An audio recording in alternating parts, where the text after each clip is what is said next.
I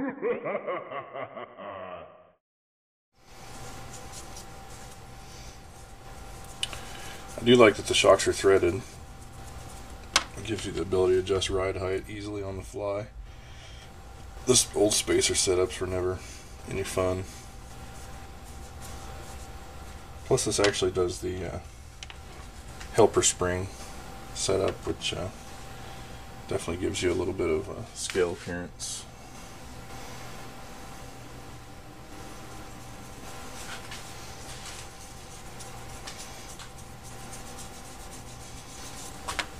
What I mean by helper spring is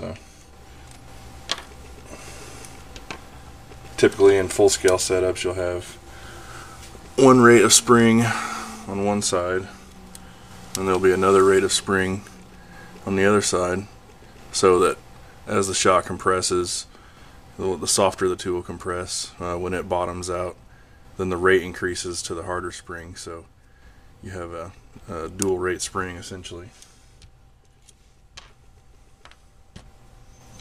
Don't know how useful it is, but it looks more scale.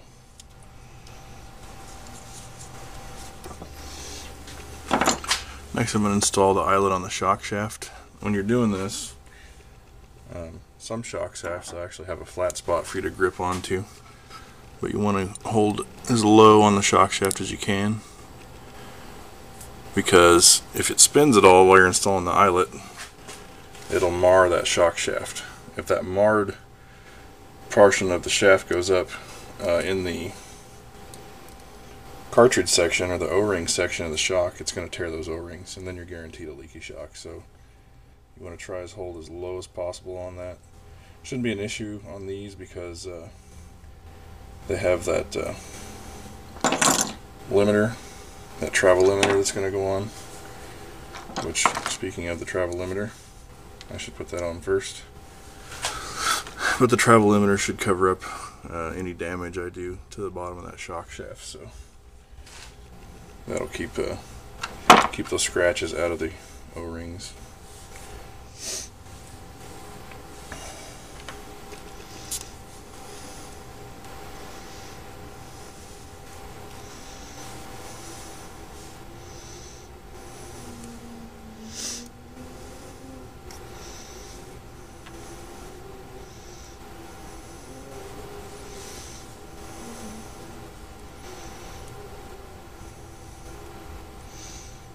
Put the spring cup on, give it a little bit of preload to take any slack out, and there you go. Working shock. I'm not going to film all four. On to the next.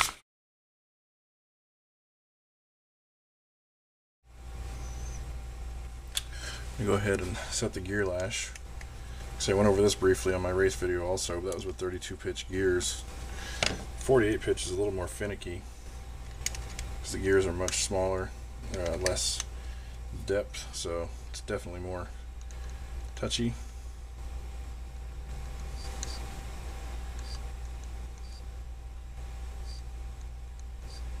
So you want to check the lash all the way around the spur.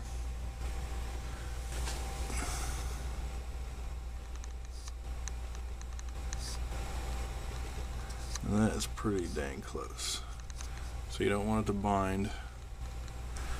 You want it to just have just a little bit of play in there. So we'll tighten it and check the lash again.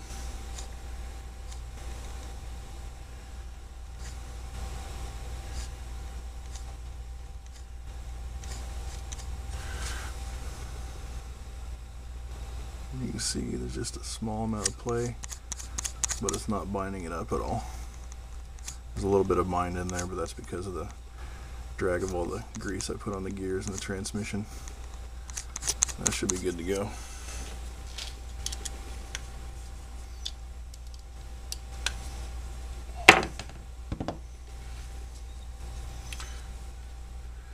Here we go. Let's put the gear cover on and that's ready to be bolted in. Alright, here we are. Thing is starting to get close, starting to look like something. Just started to put the links and the shocks on.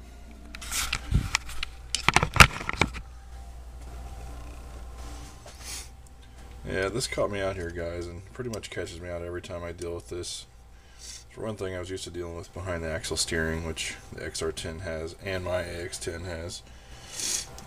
And you forget that you're working on something else, but you want to pay attention to the clocking on that C-hub. They do go on there a certain way, and if you get them on there the wrong way, you won't get the proper steering performance out of it. So it clocks it back several degrees, which raises your steering linkage out of the way. Otherwise it hangs lower, and it also gives your wheels the proper I believe that adjusts caster, so that you get a tilt to your wheel when you turn, and it helps that tire dig when you're trying to get it to turn. So just pay attention to that, because that caught me out. So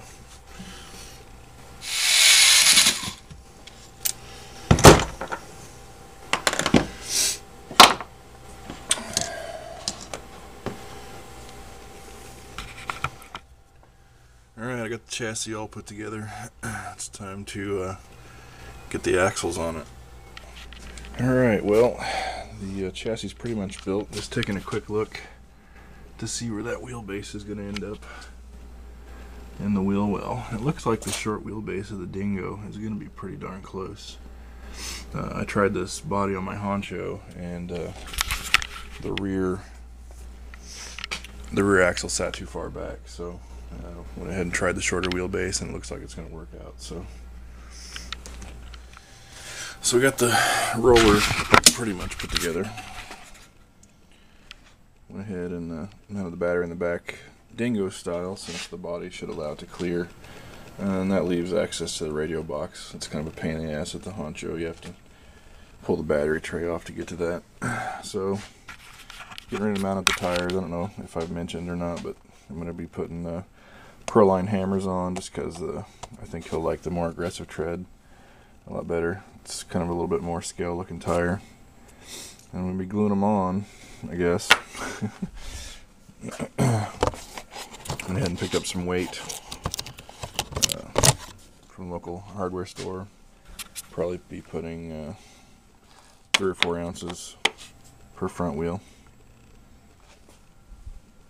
That's it for now. Alright, so getting to the electronic stage of the build here.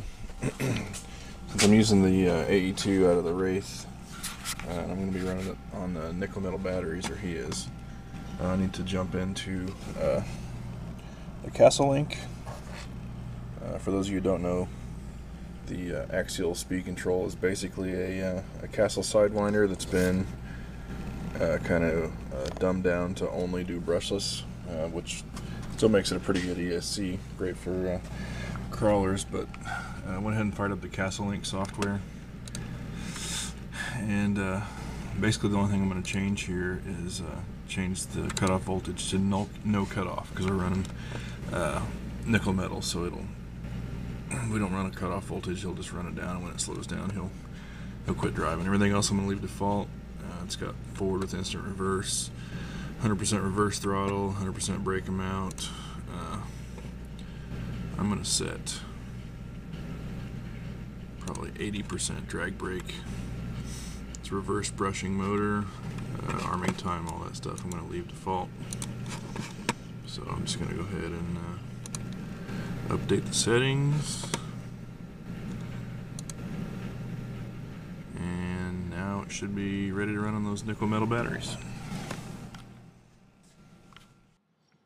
Hey guys, due to the nature of painting body just not being very video friendly, I've just included a few stills here that kind of show the progression of prepping the body, masking it off, getting the base color going there, and then this shot shows the actual chrome paint. I kind of wanted to show you a bit more about that, but time just didn't allow. Also, the wheels just didn't look that good in black, so I went ahead and masked those off and shot the center of those wheels with Indy Silver, and let me pop a photo in here to show you how that turned out. They look pretty good, I think. Alright, well there they are. Pretty happy with the way they turned out, actually. Look pretty good. Just a little bit of grinding with the Dremel, and just a little bit of shoe goo to hold those light buckets in there. And once those dry, I'll get the LEDs, and we still got to drill the back ones. I got to figure that out still. Here we are with the LEDs installed. I just tack the controller to the side of the body. Rear tail lights, not too elegant, just kind of popping through there, but actually kind of screwed up. I got that one lower than that one. Look a little off center, but probably won't notice it too much when they're on.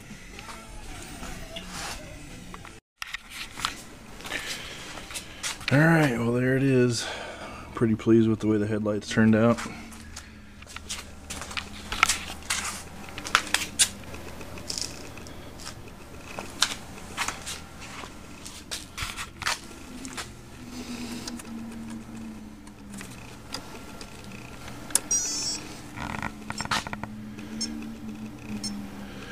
Looks pretty good.